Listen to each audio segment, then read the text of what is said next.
Well, hello, everybody, and welcome back to SpeechTherapyPD.com's YouTube channel. This is the place where we are really exploring the latest in speech therapy and communication challenges. I'm Stephanie Michele Sweigart. I am a licensed and practicing school-based SLP out in Los Angeles, California.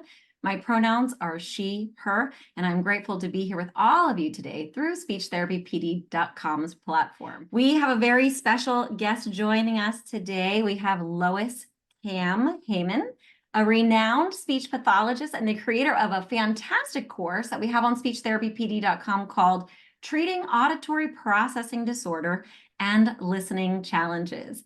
Lois, hello. Thank you so much for being here with us today. It's a pleasure to have you joining us on our show. Thank you. It's a pleasure to be here. Awesome. So everybody who's listening, if you're not familiar with Lois, she has been a trailblazer in the field of speech pathology with just a wealth of experience and expertise. She is the leading authority on auditory processing disorder and auditory language processing challenges. She's also a sought out after speaker. She has presented hundreds and hundreds of in-service workshops and seminars and conferences, really sharing her knowledge and techniques with a variety of people, parent groups, school system staff, and speech therapists, both nationally and internationally. How she has time for all that, we're going to find out. But today we are diving into really just this fascinating world of auditory processing disorders and unique approaches to therapy that Lois has developed through her course. But before we jump into the details, Lois, maybe you could tell us a little bit about yourself, something maybe I didn't touch upon, or maybe something that inspired you to create this course. Sure. So I've been a speech language pathologist for a long time, 48 years of doing the work. And it's just interesting that I started with a passion for working with children who were deaf and hard of hearing. And that was before cochlear implants. I am an oralist. And then being around those children and working with those children, and then once they were able to hear really well, developing programs. And all of a sudden, I was getting a lot of referrals of children that could hear absolutely typically and normally, but were presenting as if they had a hearing loss. And this was about 25 years ago, and I got really interested in this and started developing programming for those children, working with an audiologist because speech APD has to be diagnosed as a disorder by an audiologist. So starting to work with an audiologist who taught me all about the auditory pathways and the things I didn't learn in graduate school, and putting it together with my language processing knowledge and evidence-based practice, I was able to develop hierarchies. And that's what I think is very unique about my programs, are that they are all very well researched, and that the intervention, the diagnostic and the intervention, is done to look at patterns and then develop hierarchies that work a child through where they break down, the lowest point of breakdown. So it's I think it's a unique look, especially for speech language pathologists, because we're the ones that have to treat this disorder, even though it's usually diagnosed by the audiologist. And then, of course, there are children with listening challenges, and we know all of those. I mean, I would say that after the pandemic, most of our children have some kind of listening challenges. So the programming works for that. And it's just a passion of mine to share what I've learned and what I have found very, very successful. Wow, what a journey. That's incredible. And meanwhile, my brain's shouting, teamwork makes the dream work, as you're talking about an audiologist and the support that they've been able to provide you as well. I love that. Okay, so we're super excited about all this information, all the knowledge you have to share. And we know that you are a repeat offender when it comes to sharing your expertise on SpeechTherapyPD.com and all of your professional development that you're putting out there. So for our viewers, if you are interested in exploring Lois's course or courses further, I'm going to tell you how to do that at the end of this episode. So stay tuned for that. Lois, let's start our episode off with the golden question that we have for you. And this really is, what are 3 takeaways that speech clinicians must know when it comes to unique approaches to therapy sessions when working with a person who has been diagnosed with an auditory processing disorder? Well, I think the number one is that the audiologist is the person, the professional that does diagnose it. and then understanding what the findings actually mean for a child or a student that has been diagnosed with an auditory processing disorder. There are so many different types of auditory processing disorders, whether it's temporal or it's binaural integration. So those are the terms that a speech pathologist needs to become cognizant of and really understand in order to then, what I say in my programming is following the thread from where the breakdown is in the auditory system to see what it affected in the language system, which we do know a lot about. So it's really being able to read that audiologist report, understand the breakdown and say, okay, now how has that affected the things that we're seeing at school or at home or academically, socially, because we know that auditory processing disorder affects children, students, adults in every activity that they do. So it's really understand that the first takeaway is really understanding what I call the bottom-up skills, which are the auditory skills that need to be worked on. Yes, and we're gleaning those from the reports. We're becoming well versed in that terminology and all those different areas in the report. And as you say, following this thread down and seeing where that trickles into, right? Yes. And how it's impacting different areas of the student or client's life. Mm-hmm. Yes, for sure.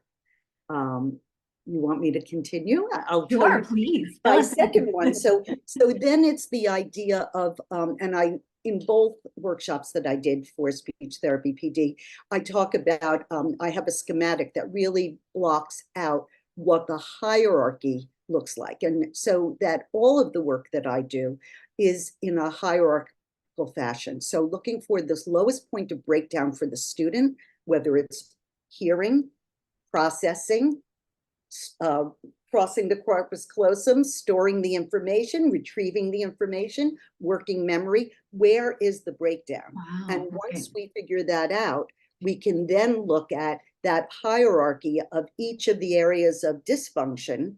Where does the breakdown happen? And then do very efficient and effective interventions that work really quickly, but also build skills. So for the auditory, it would be the bottom up, and where it meets the top down, which the top down would be the metacognitive and the metalinguistic. And because everything we do as speech language pathologists, we think about comprehension, and teachers think about comprehension, we have to look below for these kids with auditory processing disorder because it's in the perception of what they've heard and how that translates. That's really the breakdown. So if we just work at comprehension, we're not getting down to where the breakdown actually is. And I like to say, you know, when you have those students that are lifers in intervention, there's a reason for that. It's that we're not getting down low enough to where the breakdowns are. So it's really exciting investigative work. I look at it as, you know, each new client, each new student is a little science project for me, you know, of discovering where those clues are and where the breakdown is. We are scientists taking all these different clues. So I love that, because you're saying that the interventions will differ based on where the breakdown is. And that's so crucial to find out the exact precise place where the breakdown is happening so you can tailor your interventions to that. Because if your interventions aren't tailored to the right place, then the outcome is maybe not going to be as effective or productive as you're hoping. Right. And the breakdown in auditory processing disorder is pretty low, right? It's before language. It's through beats and sounds and waves that get turned into, you know, phonemes, sounds, book, and then stringing those together to form a word. And once it's a word, so all of that has to happen before we start categorizing parts to whole, all of our language metacognitive piece. First, we have to receive it correctly. It's so amazing. At the time. It's so true. And as I'm hearing you say all these different pieces, I think, wow, this is a niche all in itself. Our field is so vast Yes. And there's so many different areas, and in each area, there's just so many little nuances and so many key important details. So as I'm hearing you say this, I think, wow, auditory processing disorder is like its own little niche. There's just so much packed in there to know, Yes. to understand, to be familiar with. All Right. right, But the you're the beauty of person for this. I'm glad you're here. But the beauty of it, I think, for speech language pathologists is that we all look at our students that are struggling with language or with auditory discrimination that's affecting their understanding of language. And sometimes we just can't put our finger on what is the problem. Like, why aren't they? And when we realize they're not processing the sounds correctly, so they may be distorted or delayed, what they're hearing actually at the brain may not be what was said. And therefore, it's not that they can't comprehend, it's that they didn't get the right information to comprehend. Correct. Yeah. Wow. Amazing. Okay, I can't wait to hear the third one. Oh, well, the third one is that, what my basic focus has always been is how do we then treat the student that we know through the diagnostics, we know all the information, and how do we put that into practice? And as a practicing speech language pathologist, very often if we're going to work on past tense, we might spend our whole session working on past tense. And that is very appropriate if that's, the goal for that session. But when we're working with kids with auditory language processing, and that's the term I use, auditory language processing dysfunction, disorder, challenge, based on who's made the diagnosis, it's really about how can we integrate within the same session the auditory, the bottom up, and the top down skills to have them integrated, because listening and language are so intimately tied together that you almost can't separate them out. You have to work on the auditory, work on the language, but then bring them together in meaningful language, whether it's a story or whether they're listening to a story, or even if it's a math problem, a word problem. All of these things can be worked on from the auditory and language perspective in an integrated, what I call the integrated lesson plan. Right, that's what I was going to ask you some examples. So bringing a story in, for example, could you give us like a little, mini glimpse into what that would look like to bring all those components in? Right. So for very much, one of my key beliefs is that when you work with a child with auditory breakdowns, that you have to not work auditory alone. Very often we'll pull a book off the shelf, it will say work on this, following directions or one of those. And actually, that's not how to remediate. That actually tests whether the child can do it or not. But to remediate, you really have to link the auditory plus the visual, tactile kinesthetic if you can, put it together so that the child learns to visualize what they've heard. First, they have to repeat it back so they've heard what you've said, and then store it for later retrieval. And so there's this wonderful opportunity to go from pictures to drawing. And so, for instance, with young children, and I think in one of my videos, I demonstrate the story Bread and Honey for young children. And in that, the bear meets all these animals that tell him to change his picture based on their distinctive features. The giraffe with the long neck, or the owl with the big eyes. And what I have the student do in my Sounds Fun program, which is one of the programs for preschoolers and kindergartners, is as they listen to the story without seeing the pictures, auditory, they have to fix their picture in front of them. So when they meet the owl says, "Your eyes are too small." I say to the children, "What are you going to do?" They've heard it, they've seen it, and now they say, "Make the eyes bigger." And so they do. And what happens is they're listening to the story and taking the information in, having had language preview, and now they have to do something, working memory, manipulate that information hold it in memory, manipulate it, and get it down on the paper. So it's actually completing that whole process that we work on with a child, but they get to do it in one session, having the vocabulary, having the distinctive features, but now having to hear who is it and what's that distinctive feature. Yes, it's very That's well on a rounded. simple level, right? You know, in a high school student, it would look totally different because you're using much more sophisticated language possibly, but it's the same thing. Pull out the language, pull out the vocabulary, auditory, visual, tactile, kinesthetic, and then visualize, and then use that information. Whether Wow. it's And this history is your or time, program? You've this is, developed this? yes.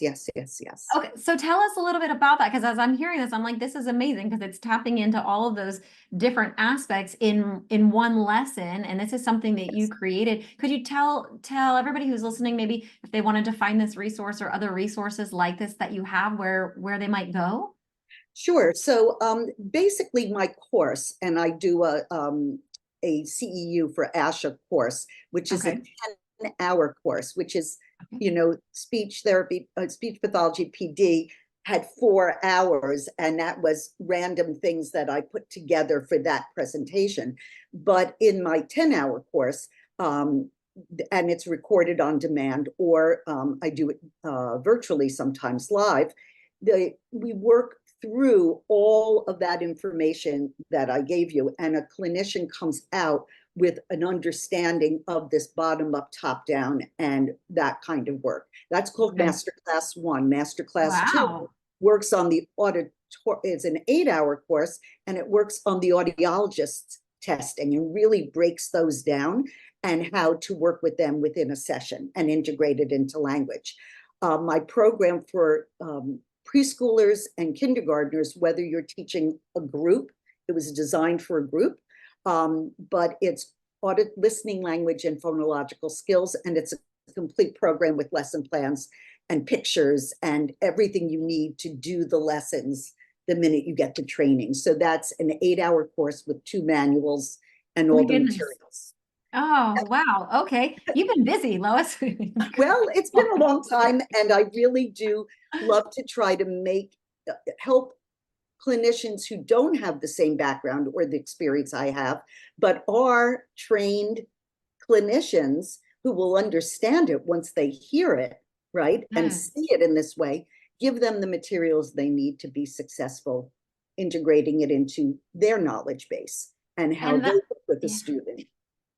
Yeah, you know, that's just it. Like when I hear you describing these programs and I hear about your years of experience and all that you've done, I think, oh, this is what we need. We need somebody who's been with all the experience that you've had, who has this great understanding. You've collaborated with audiologists, you've tried and tested all of these ideas, and now you've done all of the hard work for us, and now you've condensed it down for us that we can come in and get that information in those amount of hours and get CEUs for it. I just think that's so amazing. You know, you've done all the hard work for us and brought it all into a compact piece and said, here, you're going to walk away with tips and tools and be able to take it right into working with your clients or your students. So I love that. I love that that's available for anybody who's listening.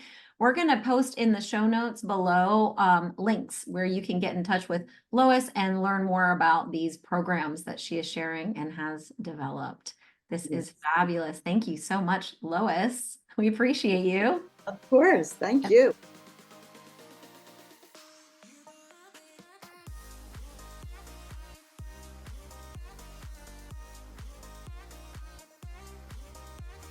For anybody who's listening, if you do want to take a deeper dive into this course and you want to further your education, be sure to check out the course Treating Auditory Processing Disorder and Listening Challenges with presenter Lois Kam Heymann.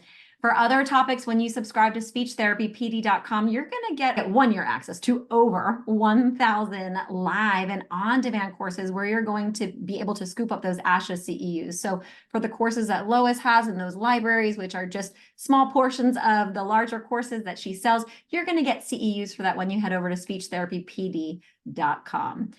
Thank you, everybody. Again, thank you to Lois for your valuable insights and for being a part of our community and for all of the golden nuggets that you shared with us today.